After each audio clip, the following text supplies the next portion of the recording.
Neurophysician doctor Shirish Walsankar यांच्या आत्महत्या प्रकरणी मंगळवारी आणखी एक ट्विस्ट समोर आला आहे। या प्रकरणातील तपास अधिकाऱ्यांना उद्देशून डॉक्टर शिवनाली वळसंकर आणि त्यांचे वडील डॉक्टर दिलीप जोशी यांनी लिहिलेले निवेदन सोशल मीडियावर व्हायरल झाले।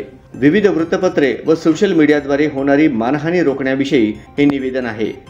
मात्र हे निवेदन ना कोणत्या अधिकृत लेटर पॅडवर आहे ना त्याखाली केलेल्या स्वाक्षरांची पुष्टी होण्यासाठी शिक्का आहे।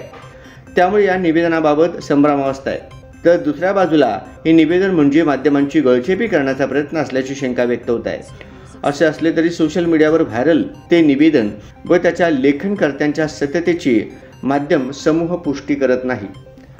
डॉक्टर वळसंकर आत्महत्या प्रकरणाचा तपास करणारे सायजित पोलीस निरीक्षक लकडे यांच्या नावे असलेल्या या निवेदनात लिहिलेल्या मजकुराचा संपादित आशय असा: डॉक्टरांच्या आत्महत्या प्रकरणाची चौकशी सुरू असताना या प्रकरणाला वेगळे वळण देण्याचा जाणीवपूर्वक प्रयत्न माध्यमे करत आहेत।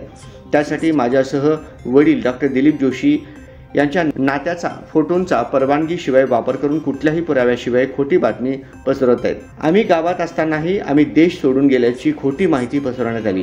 प्रकरणाचा तपास सुरू असतानाही विचित्र तेहरी मांडून आरोपीचा बचाव करणे व जनतेमध्ये माझ्यासह वडिलांची प्रतिमा मलिन करण्याचा प्रयत्न केला जात आहे। हॉस्पिटलची अंतर्गत माहिती हॉस्पिटलमधील मनुष्याचे सहकारी पसरवत असावेत अशी आम्हाला शंका आहे। चुकीची माहिती देऊन आमचे मानसिक खच्चीकरण करून मानसिक त्रास देण्याचा प्रयत्न करण्यात येत आहे। कुठल्याही पुराव्याशिवाय आमची मानहानी करण्यात येत आहे।